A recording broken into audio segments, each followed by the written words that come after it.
The sixth day in the World Cup is officially over, and the games today were absolutely incredible. Now, in my opinion, I do feel like the games today were probably some of the highest quality games that we've seen so far in the World Cup in terms of the two teams facing up against each other. We had France against Senegal, Iraq against Norway, and Argentina against Algeria, which we just got done watching. And honestly, all of these games had a lot of goals, but we learned so much from these games. We learned so much about France being one of the favorites. We learned so much about the World Cup holders in Argentina. We learned so much about one of the dark horses of this competition, Norway. And we're going to be talking about it all in today's video. We're going to start off with France against Norway because this was the first game of the day. And this was a very, very interesting game. I thought this was a game of two halves. In my opinion, this really reminded me of the Netherlands versus Japan game a few days ago, because similar to that game, nothing really happened in the first half, but in the second half was all the action. Guys, if we look at the first half, honestly, there wasn't much going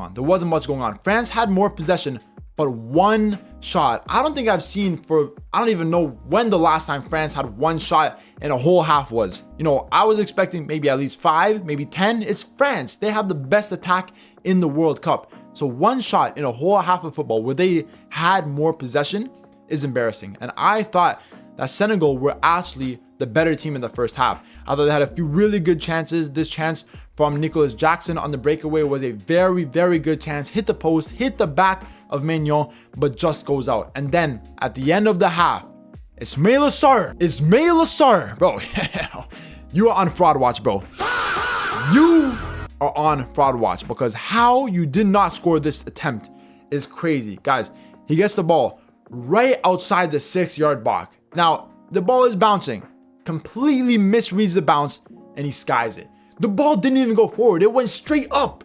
Horrible, horrible shot by Ismail Assar. And I was saying at that moment, the fact that Senegal did not score in this first half is going to come back to bite them in the ass, because they had the better chances. France had nothing in the first half. They had that shot from Nicolas Jackson, and then they had that shot from Ismail Assar. And for them to still not score, I thought in the second half, France would come back. And surely that is what happened, because in the second half, France were the better team. They got 3 goals and they ended up winning the game 3-1. Now, the 3 goals were very, very good. Obviously, we saw the first goal from Kylian Mbappé, and I do think this was deserved, because guys, there was a penalty shout just before this goal where Mbappé was tackled, and a lot of people were saying that it was a penalty.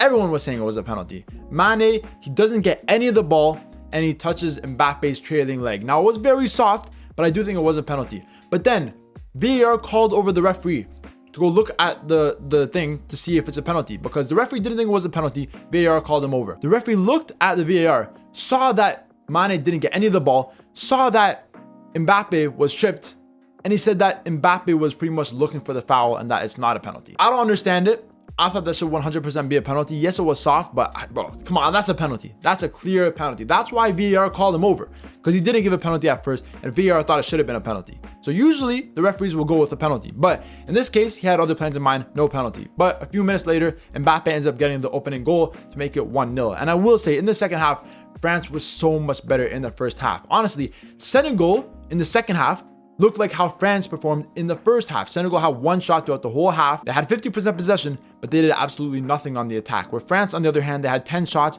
8 of them on target, which is the main thing we have to look at here. Their shots were all very well taken shots. After that Mbappe goal, we saw a goal from Bradley Barcola, which was a fantastic, fantastic goal on the fast break. He just got subbed on not too long ago. I think he got subbed on in what, the 70? Yeah, he got subbed on in the 80th minute. And he scored 2 minutes later. Incredible from Bradley Barcola. And then obviously at the end of the game, Mbappe, what a strike this was. An incredible strike. Picks up the ball in the middle of the pitch, one touch, blasted past Edouard Mendy for an amazing goal. But we also have to look at the youngster Mbaye. He scored a very good goal for Senegal. Now, even though he scored, I didn't think Senegal were going to come back, but we have to give him credit. It was a good goal. He's a very, very young player. He's only 18 years old, playing for PSG, and he looks like the future for the Senegalese team. A very good winger, very fast, very technical. But at the end of the day, France were the better team in the second half, not in the first half, but Senegal weren't clinical enough in the first half. France were clinical in the second half, and that's why they end off with the 3 points. Moving on to the next game, we had Iraq against Norway, and Norway won 4-1. It is a great result for Norway, but in watching this game, I actually think the scoreline really flatters Norway. I don't think that Norway were this good. I don't think Norway deserved to win this game 4-1. Were they the better team? Yes, they were 100% the better team. They had more possession throughout the game, but we have to give credit to Iraq because I thought they were surprisingly well. If we look into the first half, obviously Haaland scored the first goal. It was a very good goal. You know, Haaland for this whole entire game, he was applying all the pressure. He was applying all the pressure. He was pressuring the defense. He was running at them full speed. And he got rewarded for it. He got the first goal, a very good goal, and Norway go up in the 29th minute. But not too long after it, Ayman Hussein, by the way, the player who I said, if anyone was to score for Iraq, it's got to be Ayman Hussein. Every time Iraq need a goal, he is there. He rose above some defenders who are 6'4", 6'5", 6'6", over 3 defenders to get this header about 10 minutes after Haaland's goal. A beautiful, beautiful cross into him as well by Alamadi, just floated over. And at this point, I'm looking at Norway's defense and I'm like, they are not organized. They might concede another goal. And throughout the rest of the game, I thought Norway's defense was very on edge. I thought Iraq had some decent chances. I thought they would probably score another goal. As you can see, Iraq had some decent chances in this game. They had 11 total shots. It wasn't a complete wipe from Norway. In the 43rd minute, Haaland gets another goal. And this is where, in my opinion, Iraq fell apart. And it's great from Haaland. Like I said, he's pressing very, very high. He's pressing very, very aggressively, and he got rewarded for it. But Iraq's defense was 100% at fault for this goal. First of all, the ball back from Tassin to the goalkeeper was very, very slow. Haaland almost intercepted it before it got to the keeper. But the goalkeeper, Jalal Hassan, what are you doing? The ball is going to you. You can tell that Haaland is coming at you full force, trying to intercept it and score the goal. And instead of just going to clear the ball, it's like he starts to back up. He starts to back up away from the ball. What? I'm like, what is he doing? What is he doing? Haaland gets there. He tries to kick it at the same time Haaland does, and it rebounds into the net. What is he doing? Go to the ball, clear it. And he's backing up, waiting for the ball to get to him when a big 6'5" man is charging at you with full force. A Viking. Yeah, absolutely crazy. Iraq definitely capitulated defensively there. But we also need to talk about Ostergaard's header. That was a very, very good header. Obviously came off the bench. Very tall header, very, very good corner kick from Odegaard. A lot of power, and he had the perfect header. But I will criticize this Norway team a little bit. I think Sorloth was very, very poor in this game. He had a great chance in the first half. Haaland passes it to him. He decides to take like 3 or 4 touches and just doesn't even end up shooting the ball. I don't know why he didn't shoot it first time, but Sorloth was poor.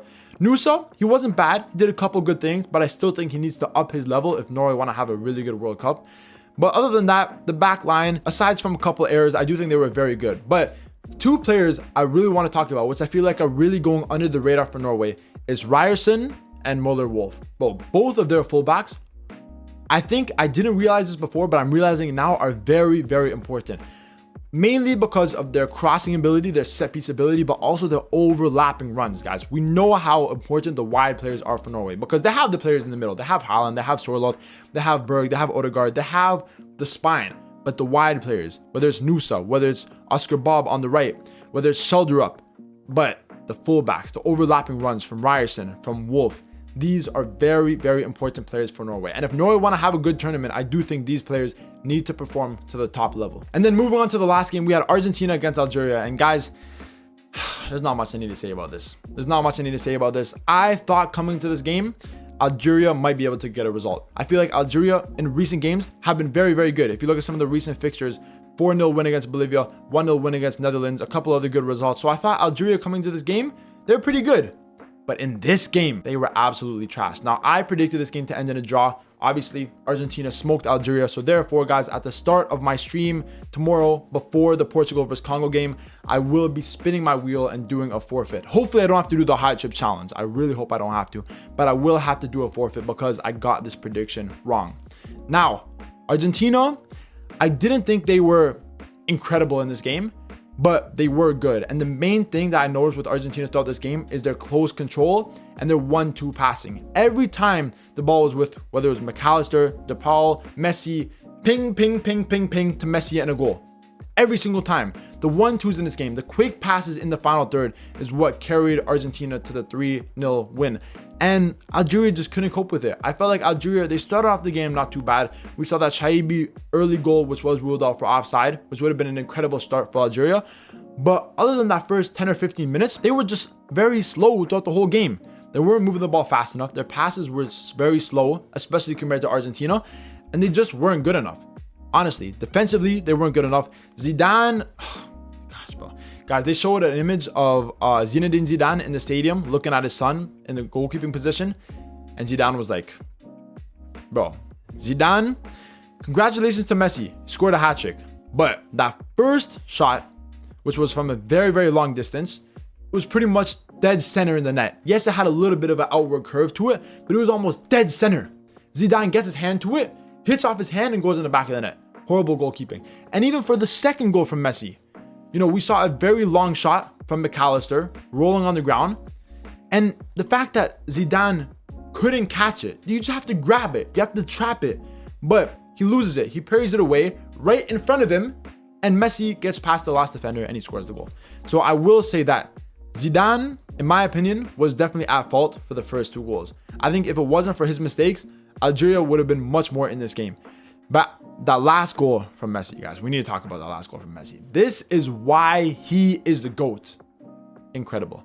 Absolutely incredible. The positioning on that shot, the power, just a low-driven shot right to the corner, probably a few centimeters away from the post. No goalkeeper, Courtois, Ederson, Alisson, Maignan, no goalkeeper saving that. No goalkeeper saving that. I don't care what goalkeeper you are not saving this.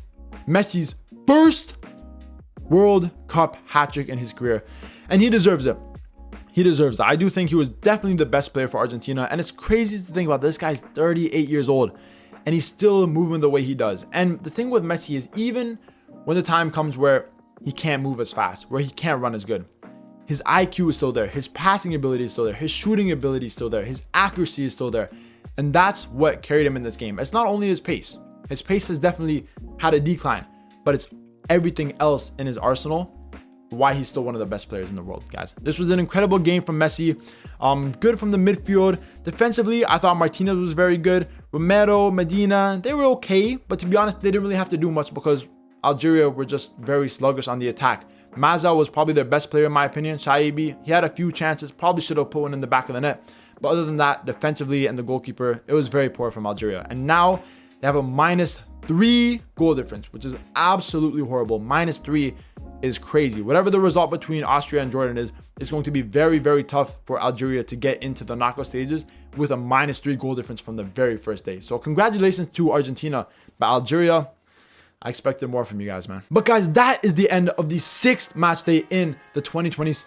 But that is the end of the day 6 matches in the 2026 World Cup. Obviously, we're going to be going live again for the Portugal versus Congo game and for the England versus Croatia game. So stay tuned for that at the start of the stream. About 45 minutes before the Portugal game, we will be doing the forfeit due to our wrong prediction in the Argentina game. The other two games I got right. I predicted France and Norway to win, but I predicted the Argentina versus Algeria game to end in a draw. Argentina won, so therefore we have to spin the wheel and see what forfeit we get. But guys, if you've been enjoying all these videos, stay tuned for my match day 2 group stage predictions. They will be out tomorrow as well. And obviously, remember to leave a like, comment, subscribe, all this good stuff, and stay tuned for more videos.